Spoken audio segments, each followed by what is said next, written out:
I had a choice. I could have quit, moved on, or I could prepare myself to go back at it again. Just that kind of mentality. I think we do need more of that in leadership. I think we do need more of that mentality in Congress. And me losing, as we discussed, how awesome is that? Wrendon, if I had won, I wouldn't be sitting here right now having this very conversation with you. And this has been incredibly important.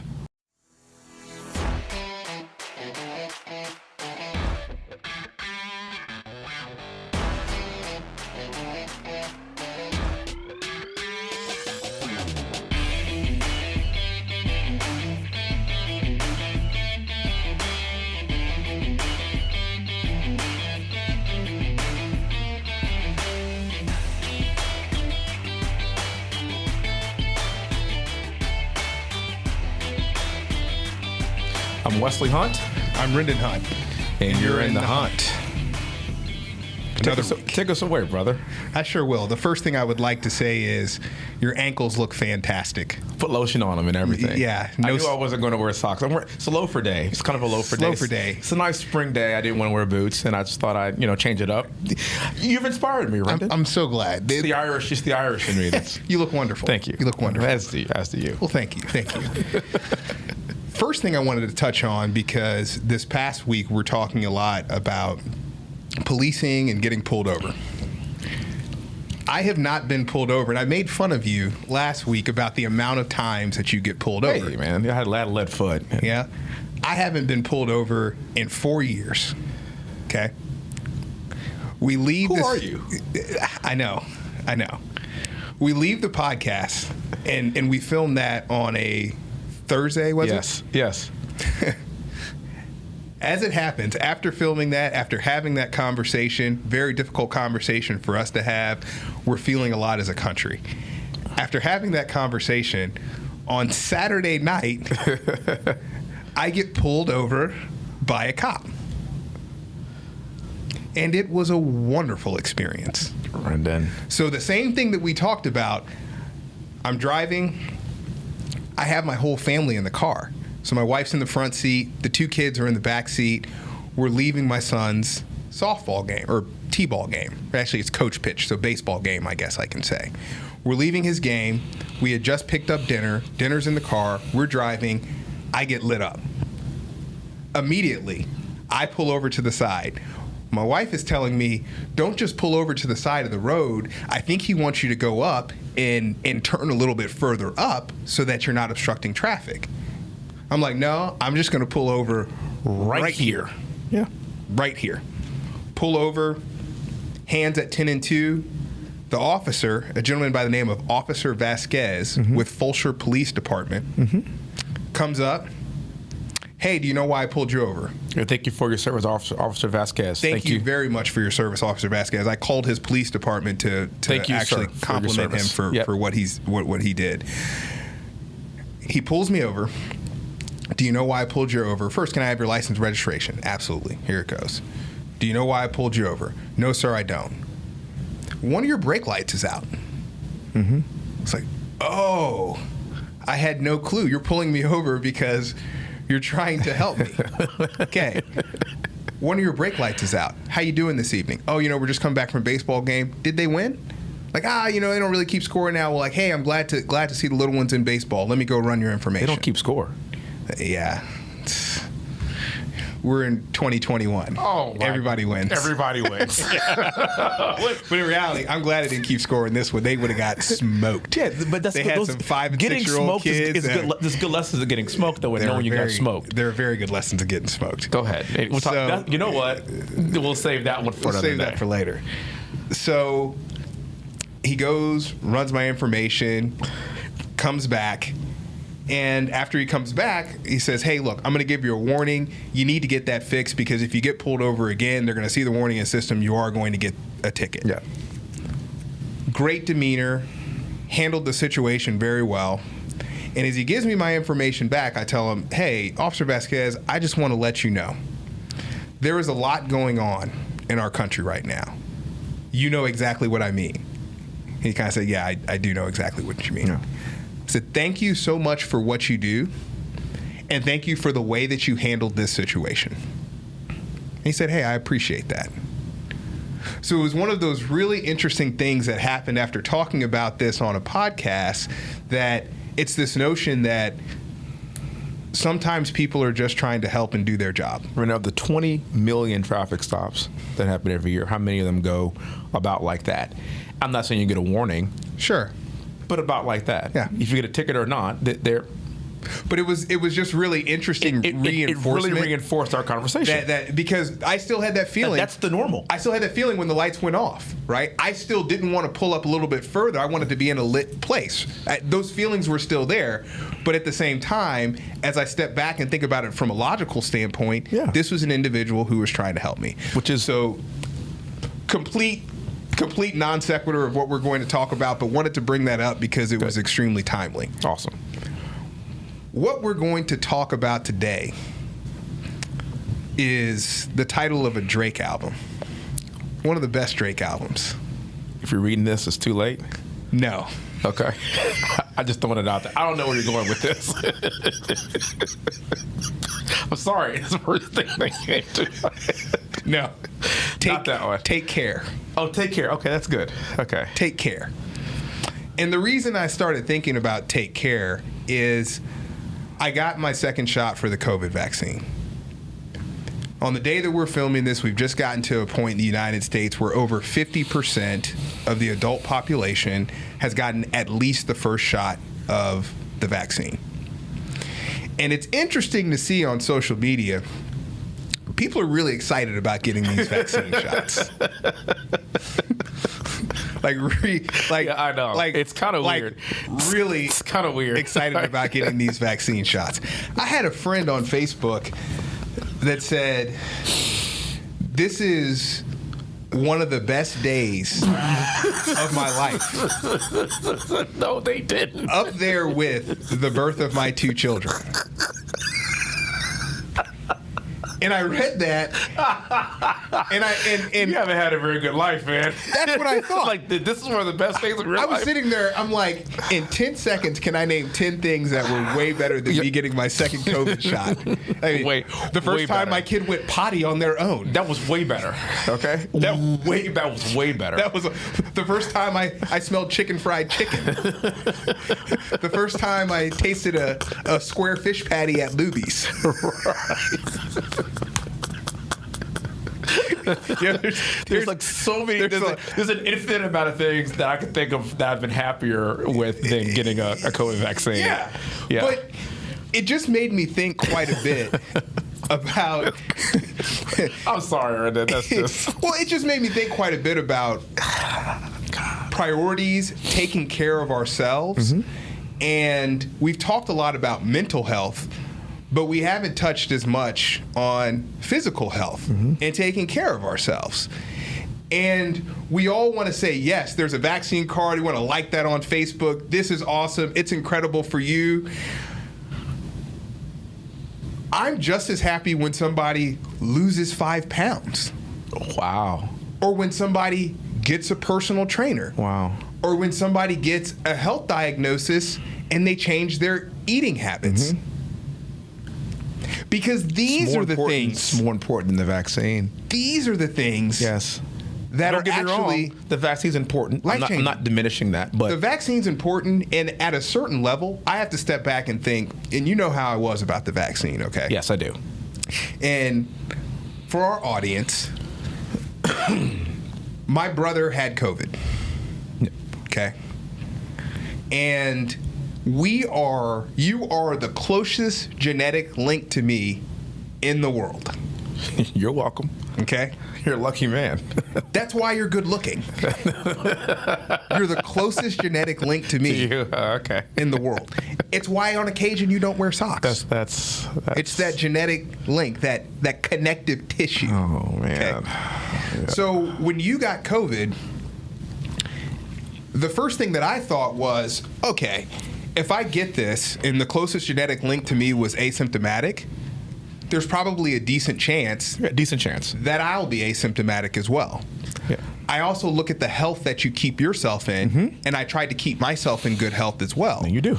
And I think that these are things that diminished the risk factor for me. So I put that in one bucket. And the other bucket is, do I think the vaccine is safe?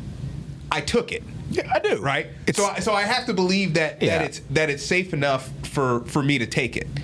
Did I have a question that a logical person would? I am an intellectually curious person. I question everything. You know that.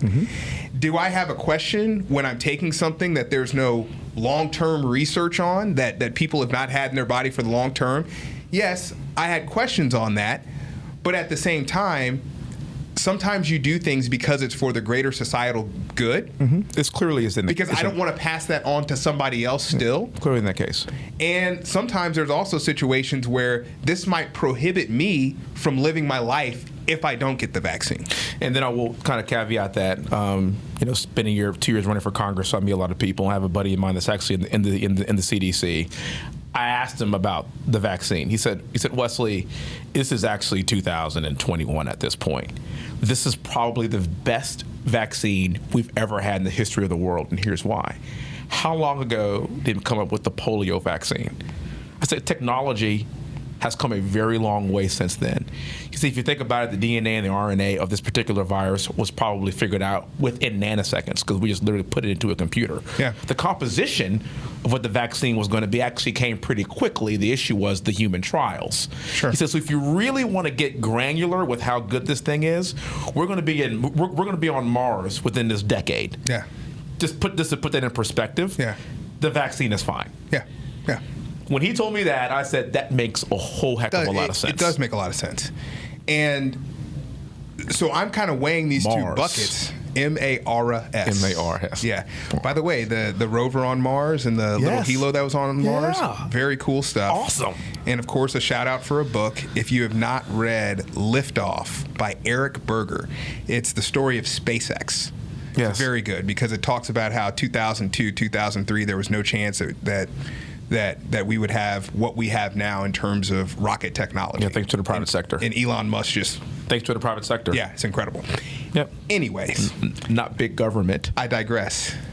Private sector is good. Private sector is good. Shameless plugs. Go ahead, continue. Yeah, private sector is good because... That's how we get things done in this country. Yeah. Is through the private sector. And also innovative pieces of it because let me tell you what, Boeing, Lockheed Martin... Raytheon, they couldn't get done what SpaceX could get done. Oh, too bureaucratic, huh? Too bureaucratic. Hard for them to make decisions. Anyway, just saying. Yeah. Go ahead, continue. But all this to say, so when I got... I'm getting ready to run for Congress again, so I got to say stuff like that. That's good. Yeah. Every now and then. I just want to throw it out there. Just pepper it out there. I'm just going to throw it out there. So go ahead. Pepper it out there. So... when I got the vaccine, and as I think about health and the health factors, once again, you comb through all the data, you comb through the people that are most susceptible to really having terrible adverse reactions to the vaccine. These are a number of other conditions that people have. Hypertension, diabetes, being overweight. Like all of these things are additive factors that would not only cause you to have adverse reactions or a bad experience with COVID, but it would cause you to have a bad experience with anything. So please tell me your friend that said this was one of the greatest moments in her life. Please tell me this person is not in very good shape. Her? I didn't say it was a female. So you know who it is. I think I have an idea. This person in really good shape. Got you. I think this person's in really good shape. Hey. This is pretty good. Could be. Okay. Could be. Okay. Could be. Okay.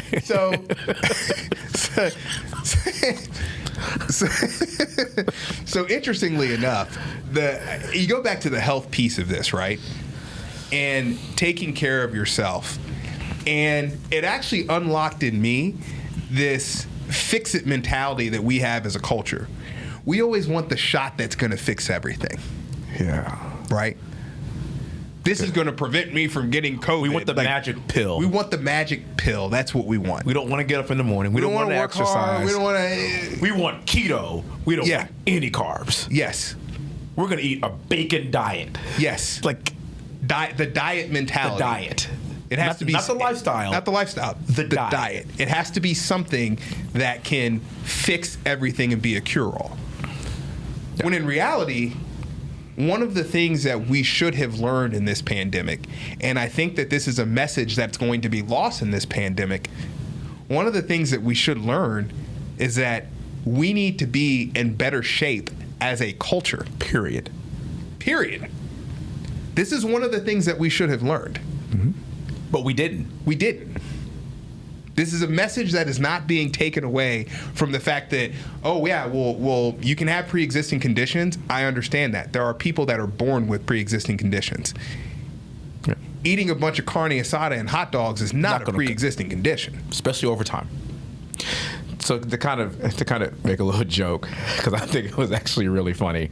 You know, not everybody, a lot of people. I got to lose the everybody thing. A lot of people are changing their backgrounds or changing their profile pictures and putting a banner on it that says, "I got my COVID vaccine." One of my friends put on hers, "I don't care that you got your COVID vaccine." I was like, that's actually hilarious. I don't care. Just go do it. I don't have to. And that's what's so interesting. I think we have this fracture in society. I don't want the vaccine, or I do want the vaccine. It's this weird division in society, right? Yeah. Let me be very clear in saying this. Go get the vaccine. It's going to help us out as a culture recover from this. It's going to help businesses be more comfortable. Games. We don't have to wear a mask everywhere. Go get a vaccine. Go get the vaccine. It's okay. Right? And this is coming from somebody, once again, it's not always about what I want to do or what's good for me. Sometimes it's about the greater good for culture more broadly. Exactly. I had COVID and antibodies. Yeah. And I still got it. Yeah. It's okay. Yeah. It's kind of a leadership thing for me too. Yes.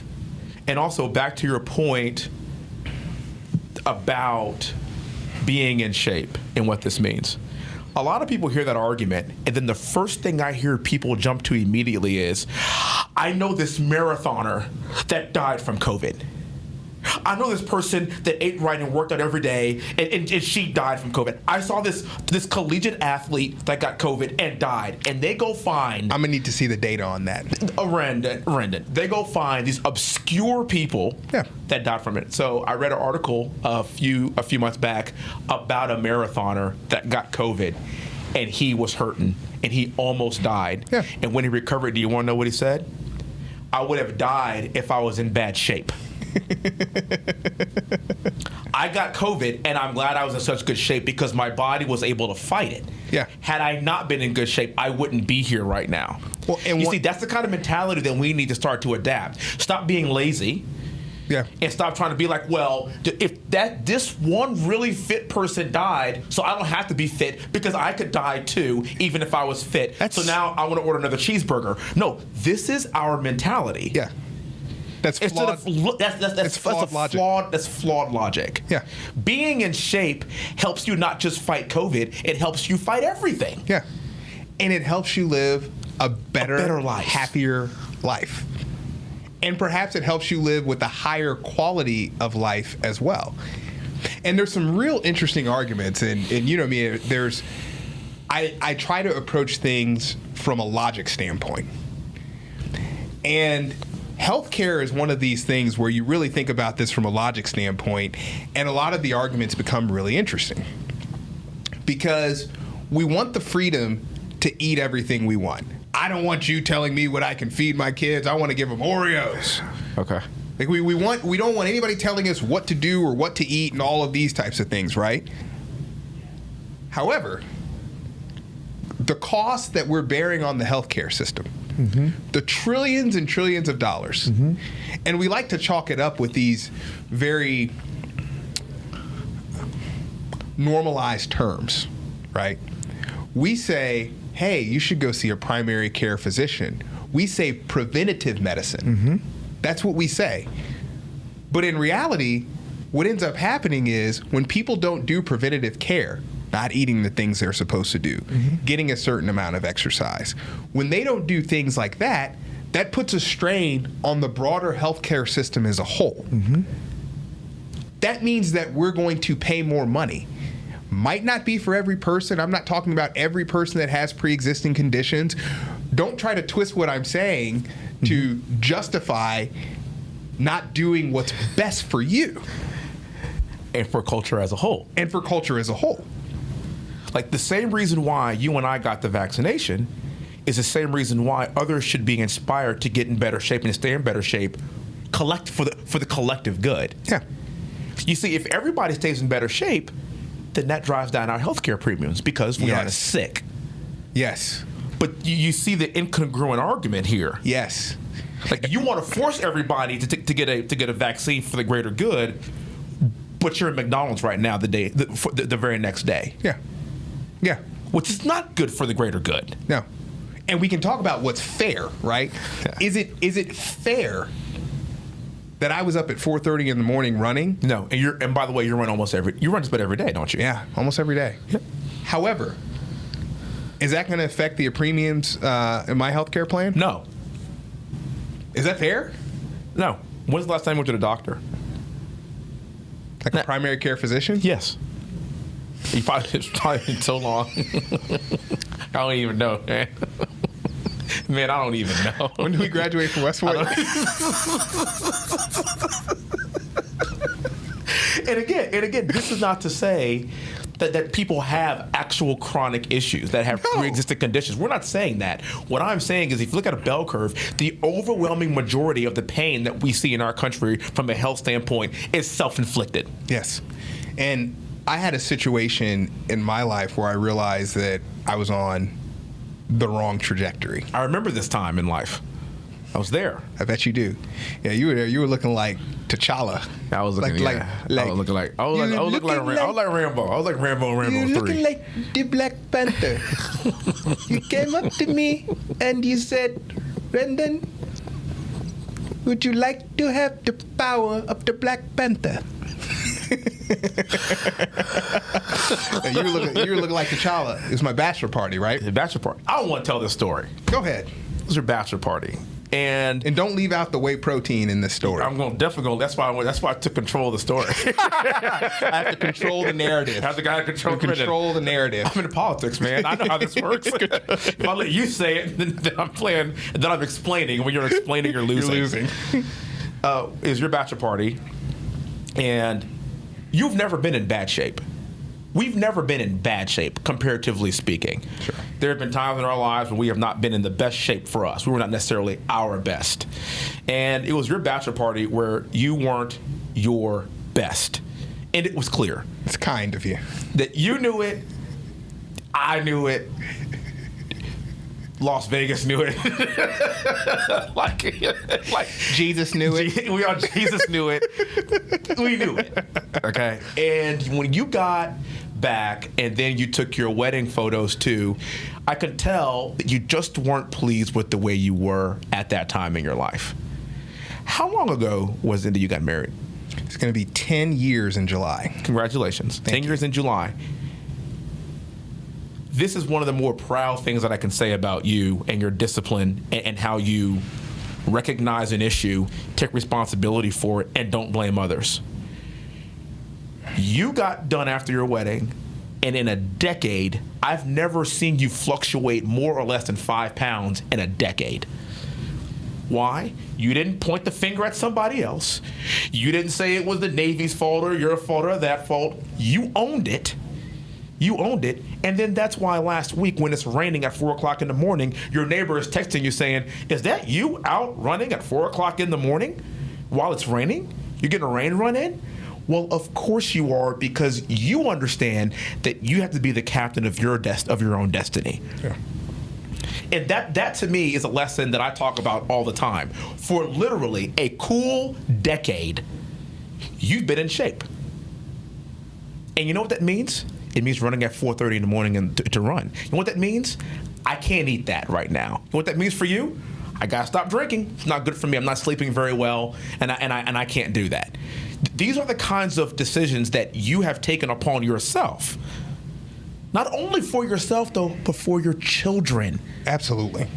and Absolutely. for your wife and for your family. Yeah. You being a more fit dad makes you a more fit parent. Yes. And this is what people don't ever want to talk about. Everyone looks at, I work out a lot. I work out just about every day. Okay. I work out just about every day. What'd you do? And people say, how you...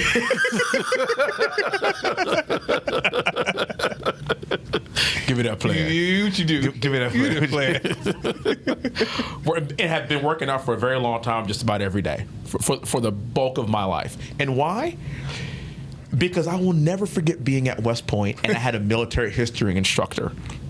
And this was before kind of the modern day where we've seen, a few leaders, world leaders that aren't necessarily in the best shape. But this is back in 2003. Okay. And the first thing he told me was a full bird colonel, fit, looked like Gaston.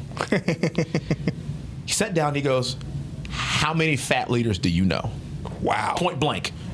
To our class, how many fat leaders do you know? Not out of shape, he said flat out, how many fat leaders do you know? And this was back in 2003. It's like, not very many. And he was talking about world leaders, heads of states, governors, senators. How many do you know? He said, how can you expect to be an officer in the United States Army and take care of other soldiers if you can't take care of yourself? How can you expect to go lead other people and you can't lead from the front in just overall fitness and appearance? How can you do that? Man. Very powerful. Yeah. And I took that very seriously. Yeah. After that, did he say, as a specimen, yes, I'm intimidating? No, that's quite like Gaston. I may have watched it once or twice. Well, and there's a piece of that too, Wesley, where, and a lot of this gets lost in translation when you hear sound bites and don't listen to an entire conversation. This goes back to what we were saying last week about getting home alive. Okay. My hope is that people will be the best versions of themselves. Not so that I see you and think a certain thing, but so that you feel better about yourself and that you can live longer and do more things with your kids. That's why it's called self-esteem. Yes. Or the esteem of yourself. Absolutely. And to your point about having kids, it's important for me that I can be an active dad and do things with them and set an example, because you know what I don't want to happen? I don't want to see my kids die, man. Yeah. I don't want to see them having high blood pressure, hypertension, diabetes. But it starts with you setting the example. I don't want to see that. Tell you something. Your kids are going to see you getting up in the morning and running. Yes. Just like we saw Dad get up in the morning and run. Interesting how this has trickled down to all three of us. Now, we have chosen three different avenues and three different methods of fitness. Well, I clearly have the same workout as you. I don't know what you're talking about. Just lighter weight. Dahanga's more of a dance, Pilates, pure bar. Excuse not Pilates, pure bar type, and has been for her entire life. You've been more of a runner. I've been more of a weightlifter kind of guy. But we've all stayed disciplined in staying in shape. And it goes back to watching our dad wake us up at the crack of dawn. Do you remember that? Yes, I do. And go running around Klein Forest's track. Yeah. Yeah. It's the example that we set. And you know what, Wesley? And you know me, so you're going to know the direct answer to this. There's only one right answer. Do I like running? No. But I don't like lifting weights that much either. I hate running. I do not. I run because it's the fastest, most efficient way to burn calories. For your body type, for who you are. And I know that I don't need to have a gym membership, I know that there are no excuses. I have a pair of shoes, rain or shine, put the shoes on and go out there. And go run. So this is something that I talked with, I spoke with Joe Rogan on this when I was on his podcast. And Joe Rogan. High level of discipline. High level of discipline. Yeah. Joe Rogan, when he walked into the studio and I was waiting for him when he walked in, my team was like, Wesley, you got some work to do, man. I mean, Joe Rogan walked in jacked and juicy. I was like, yo, I didn't know. Looking like a quarter pounder with cheese. He walked in And we talked about it on this podcast too, about the idea of also doing something that sucks every day. Like doing something that you don't want to do. So you don't like running, but you mentally prepare yourself to do it anyway. And once you do that, I've overcome it. you've overcome it, and the rest of your day is all downhill. It can't beat me. Knock it out. It can't beat me. Get it over with. Yeah. It's a mentality. I don't like going to the gym. Sometimes I go in the morning. Sometimes I go in the afternoon. Let me tell you something. I'm going to go. Yes. And until it's done, it's an albatross that hangs around my neck. Yes. Even though I don't particularly like doing it. Yes. But don't sacrifice the future for the present. Okay. I might not like doing it. You might not like doing it. But do you like how you feel? I love it. Do you like how you look? I love it. I like how you. I like how you look. You look great. You too. And the investments that you make now are going to pay dividends for you in the future. Absolutely. So you've seen our parents? Whew. 70 years old. I mean, black don't crack. I mean, that's not even kind of cracking. That's not even close.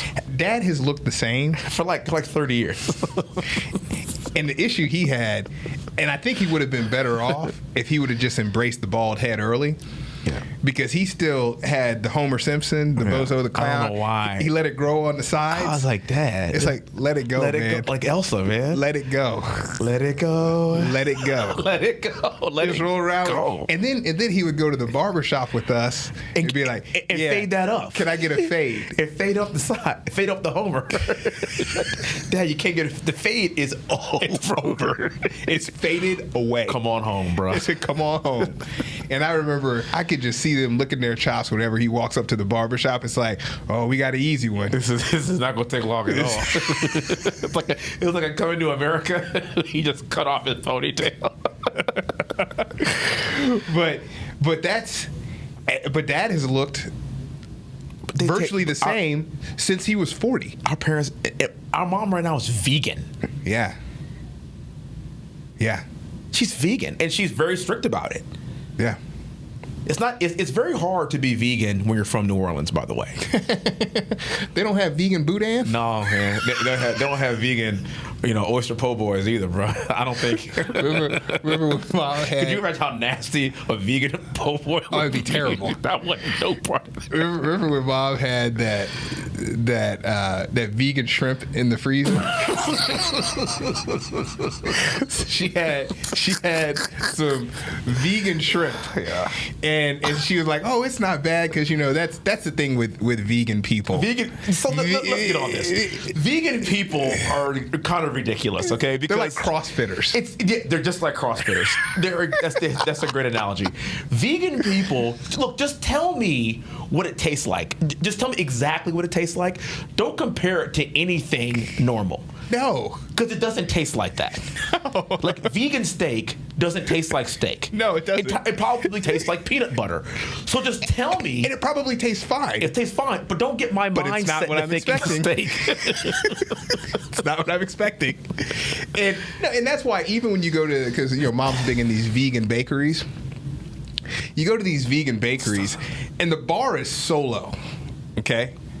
Because if I have a vegan cookie, if it tastes like a normal cookie, I'm like, man, that's a hell of a cookie. Yes. That is so good. That's the best cookie ever. If it's average, right? For a normal cookie, right? But Mom had Like Chips Ahoy. We're not even talking about it. Nah. Mom had this vegan shrimp that was in the freezer. Yeah. She's like, oh, you should try it. Doesn't even sound right. And you know how I am. I will try anything once. I'll try it. She has this vegan shrimp. She takes it out. And I'm looking at the ingredients on it, and it says shrimp flavoring.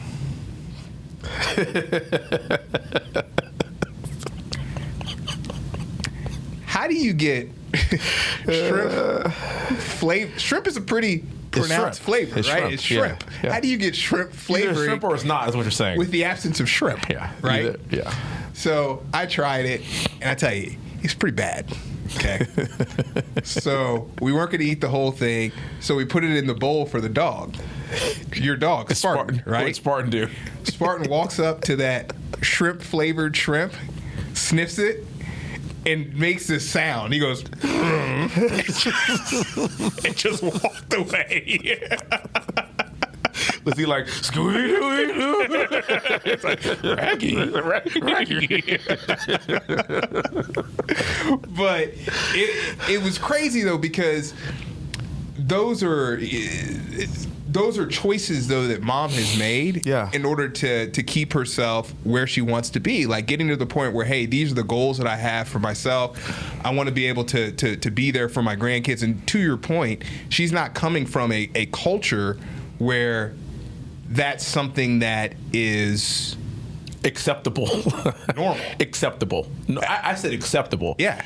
We go to New Orleans. Somebody who grew up in Louisiana and lives in Houston. Yeah. I mean, literally going from the gumbo capital of the world to the barbecue capital of the world. And she toes the line. And she stays diligent. But that takes discipline. Yes, it does. Yes, it does. But she knows she's better off for it. It is postponing instant gratification, which is something that's always a challenge, I think, for all of us. Always a challenge. But that's why it's good, because it's a challenge. You see, anything that comes easy is not worth it.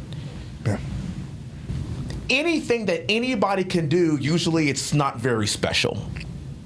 It's just not. I'll give it to you in another term. You get what you pay for. Yeah. Dude says that all the time. Well, our dad. You get what you pay for. You get what you pay for. And that was one of the things, really, that the military taught me as well. Because this happens to be a conversation about physical fitness. And we've talked about mental fitness, spiritual fitness. It's way bigger than that, though. All these things. It happens to be a conversation about physical fitness, but this is a conversation about life. And I'll never forget when I was in business school, there's certain things that people say that open your mind to consider opportunities, life, business, commerce in a different way. And one of the things that was said in one of my classes was, if a business is not growing, it's dying. And I'm kind of like, that's interesting. Because we grow up in a world where you feel like you can get your market share, hold on to your market share, and then you're fine. It's not how it works. Because other people are going to want your market share. Eventually. You're going to have to fight for what you have. Eventually. And you're going to have to continue to fight for what you have. Let me tell you what, Boeing and Raytheon and Lockheed, they were fine having jet engines. What happened when SpaceX came in? Wrendon, we talked about Amazon here a few weeks ago and Jeff Bezos. Who has a rocket system as well. That's why I brought it up. He's the richest man in the world, and Elon Musk is number 1 or 2, and they flip-flop back and forth depending on the week and how their shares do, because they are constantly innovating for the future. Amazon's going to be around for a long time. Do you know why? Because as we live and breathe, they're trying to figure out a drone delivery system with the FAA right now. And once that happens, they just bought another 5 to 10 years now, didn't they, of being on the curve of innovation. Yeah. Being on the tip of the spear of innovation. Yes. See, they've made the decision that we're not going to die, because we're going to be the companies that constantly push the envelope. That applies to you and your life and your body as well. Yes. And what are we doing to push ourselves? Because it's our body, it's our minds. Are we reading? Are we educating ourselves? It's spiritually. Are we praying? Are we meditating? What are we doing to address that piece of ourselves? Because what this comes down to is, it's so easy to make excuses on why we're not better. And it's not a comparison. It's not a comparison between me and you. I can't lift as much weight as you can. I mean, I can't run as fast as you. And I probably will never be able to. Who cares? But how do I maximize what I have and my goals and have this mindset of continuous improvement? Right, so what I get asked all the time with people that listen to the show is like, how do we have this relationship? Like how are we here? And I always tell them, we aren't in competition with each other. No. When you win, I win. And when I win, you win. I don't care how much you can lift. Are you doing well? Are you healthy? Are you your best you? You don't care how fast or how long I could run. Are you in good shape? Are you happy? Are you healthy? and we applaud that. I'm not going to compete with you on that. Huh. Well, we'll go on the golf. We'll go out on the golf course, Wrendon. You're going to smoke me. Great. Do we have fun? yeah. Well, and competition ruins so much in life. Does it not? It's competition can be a very good thing. Competition's good, but it can ruin. But it can ruin because one of my favorite sayings is the only person I compete with is me yesterday. Wrendon, not somebody else. No. I'm not trying to be like, look like, be as smart as, ... And you hear us talk about this all of the time. It's not trying to be like someone else. It's trying to be the best version of who I am. Wrendon, I had a friend that I'm no longer friends with because of this whole everything he wanted to do was competing. It just got nauseating to me. Everything was a competition with this guy. That's not what friends and brothers and sisters do. The only thing we should be interested in is lifting each other up. Yes. And you know what? Having a friendly competition every now and again on the side is healthy. It's great. It's fun. It's great. Having a lifting partner that y'all push each other on and say, I got you this week, I'll get you tomorrow. Having somebody, that's the one good thing I will say about the CrossFit community is that. Yes. It's that. Yeah. Having that kind of competition, that's actually excellent. You're pushing each other. But when jealousy creeps into competing, that's where you start having a problem. And yeah, you highlighted the word, it's jealousy. Yeah. Because life is not a zero-sum game. We can all be strong. We can all be strong. Yes. I have enough things going on. We have enough things going on in our lives than to be sitting around worrying about jealous people, particularly when we're not jealous.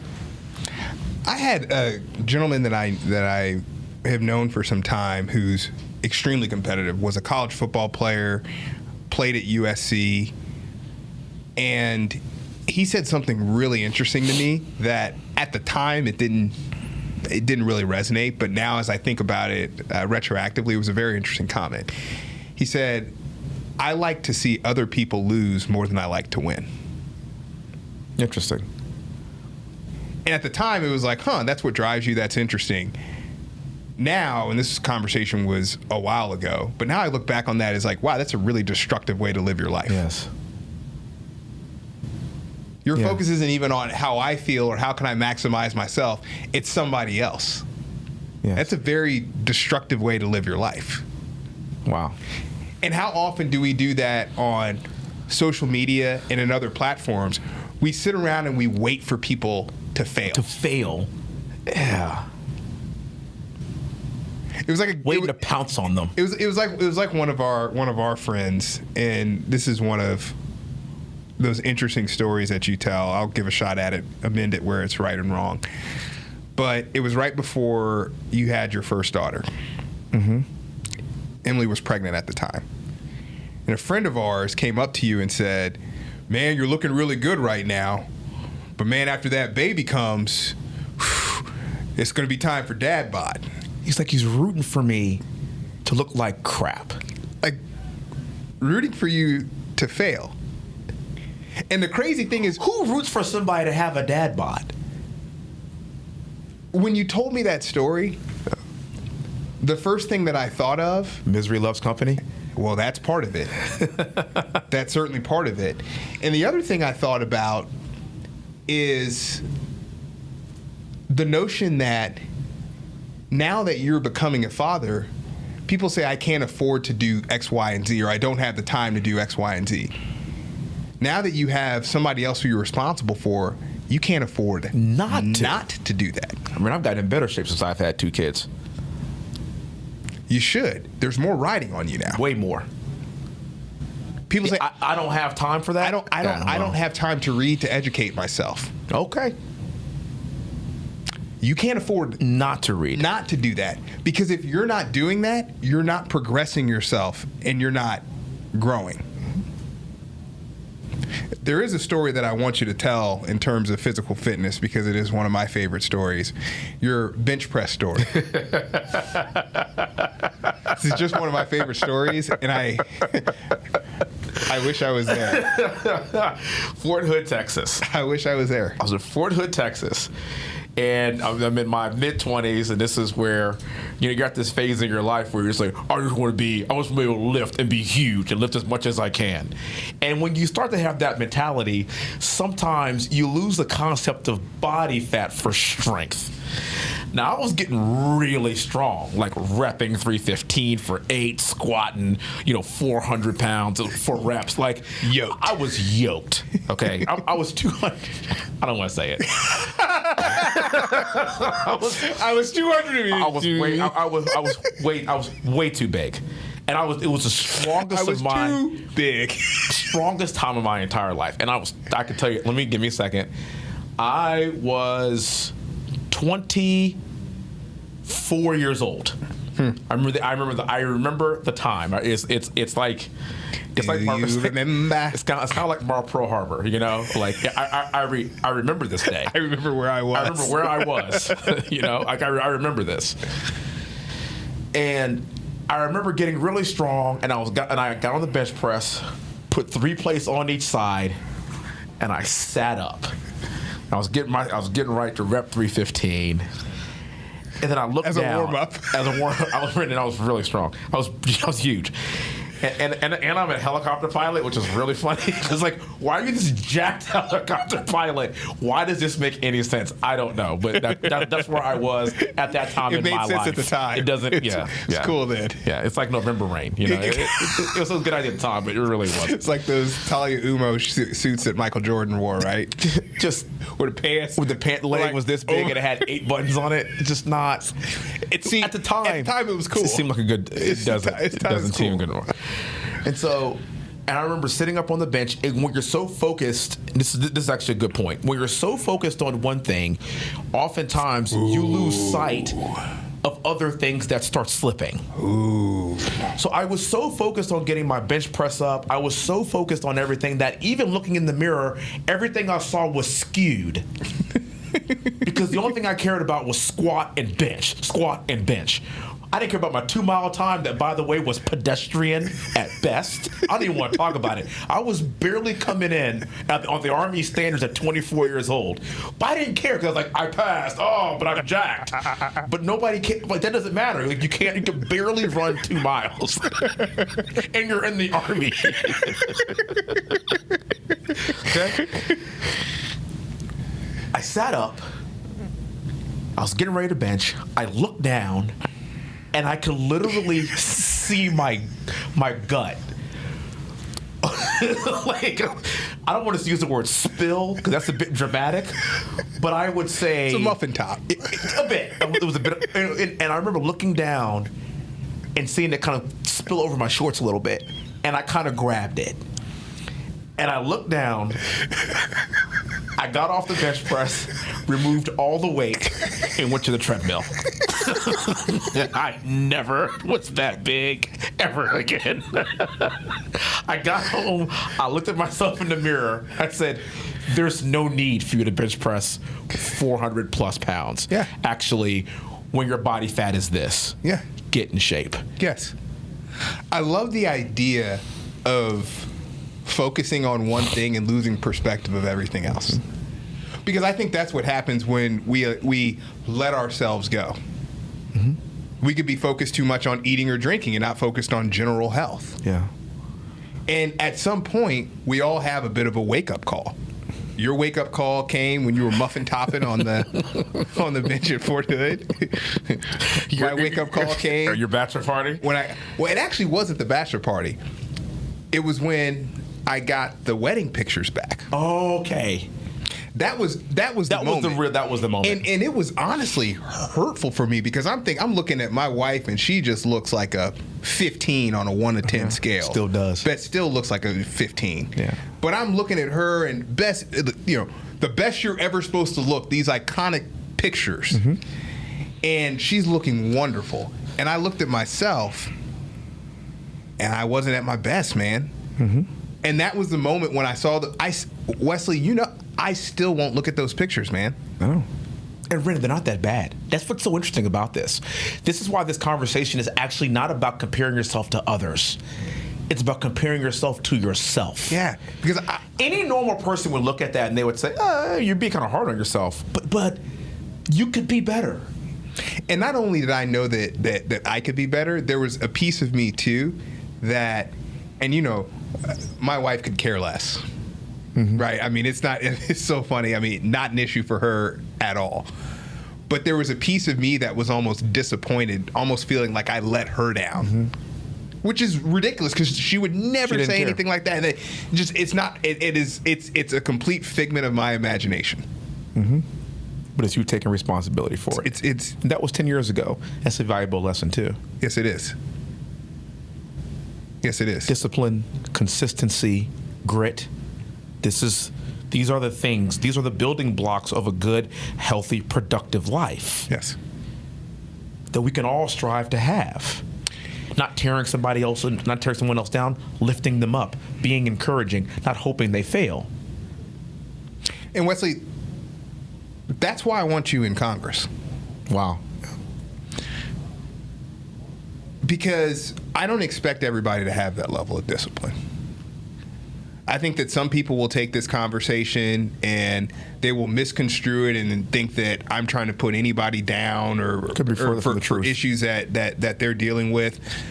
No, I actually want people to thrive. And I'm willing to do whatever it takes from my end to help them thrive. But I can't want it more than people want it themselves.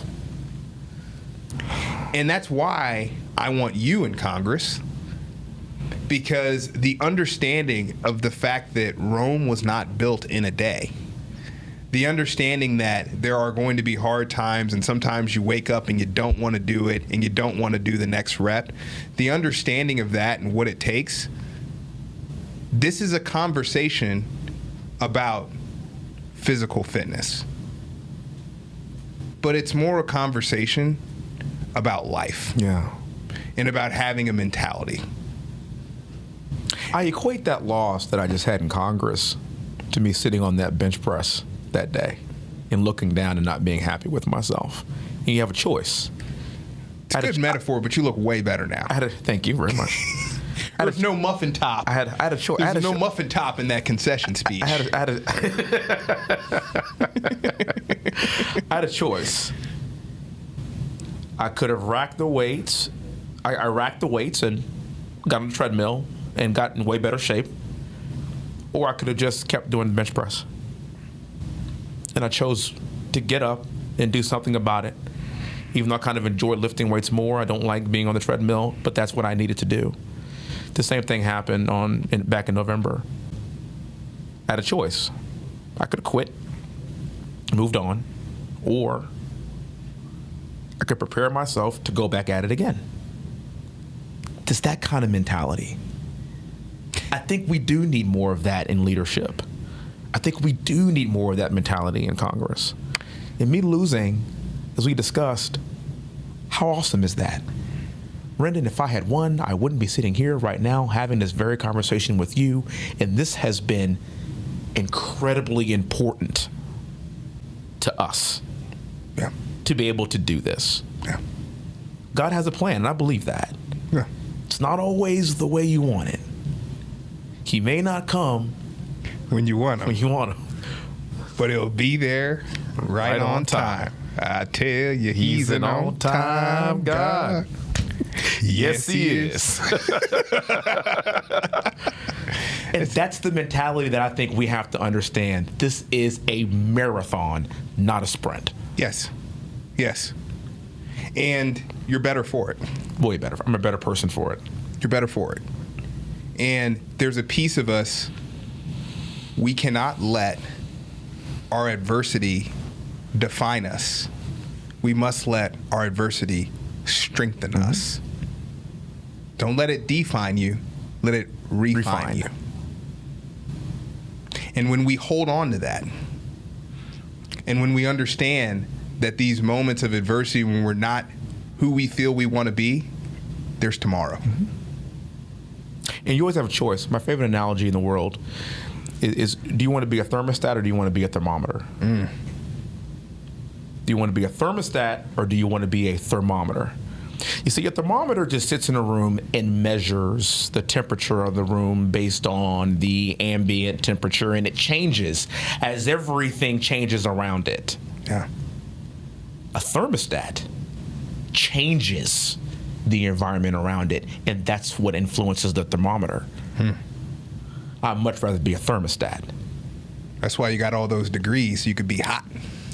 I can't stand you sometimes. I mean, I'm out here going to the bottom of the ocean deep.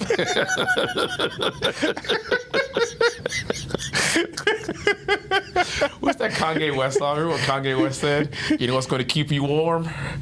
My degrees. Yes. Yes. My degrees. Well, I got 4 of them, so I'm going to be really warm. But that's the kind of change agent that I think everybody has the capability to do and to be in some capacity. Absolutely. But Absolutely. you have to choose to be it. And it's not going to be trying to be a bootleg version of somebody else. Never. Never. It's only going to be being the best version of yourself. Yes. The best part about running for Congress is you put a team together. And you find out what people's individual skills are. Yeah. And there's elements of a campaign team. A very good team is a team that understands what their strength is and what they're supposed to do. You see, you can't have a campaign manager or a chief of staff that wants to be the principal. Yeah. That doesn't work. Doesn't work. You can't have a principal that wants to be the campaign manager and be a chief of staff. You can't have a campaign manager that wants to be the fundraiser. Yeah. You can't have a fundraiser that wants to be the campaign. You understand what I'm saying? Everybody has to know what their strengths are. And when each tier or each element or segment of the campaign is maximized based on the individual's input, man, you're cooking with gas. Yeah. When there's confusion in those ranks, you're not operating at 100%. And that is what's so important. I use that analogy about just, campaign teams. That's what's so important about teams in general. Yes. The Bulls were so great. Scottie Pippen knew his role. Yeah. Dennis Rodman, I get rebounds and play defense. That's all. Yeah. That's all I'm doing. Nobody's asking you to go out. Nobody's asking you to That's get all I'm 10 doing. points. Ron Harper, I'm playing defense. Yeah. Michael Jordan, I'm the leader and I'm scoring. Bill Winnington, Bill Cartwright, I'm the big guy, I'm the center. Yeah. That's it. There were very defined roles on that team. Yes. And it's not only that they had defined roles, they were willing to take ownership for their roles. Their role. Yeah. And that's what I would challenge our listener to think about is take ownership for your roles in life. And if you feel that you can do your roles in life at a diminished physical or mental capability, then don't listen to us. Mm-hmm. If you feel you can do that. If you feel that you can do your roles better by putting in time and effort to refine yourself, consider some of the things that we're saying. Mm-hmm. We're going to wrap, but I do want to say one thing. I want to wish, from the bottom of my heart and from the Hunt family, I want to wish Dan Crenshaw good health. Yeah. He got some, he had surgery a couple of weeks back. We're waiting to see kind of what happens with him.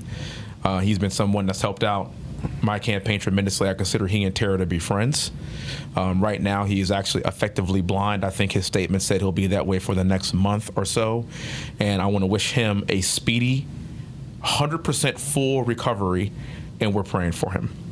Godspeed, Dan. Yep. We're talking about a guy that gave his sight for this country. Yeah. I don't care where you are politically. I don't care how you feel about him.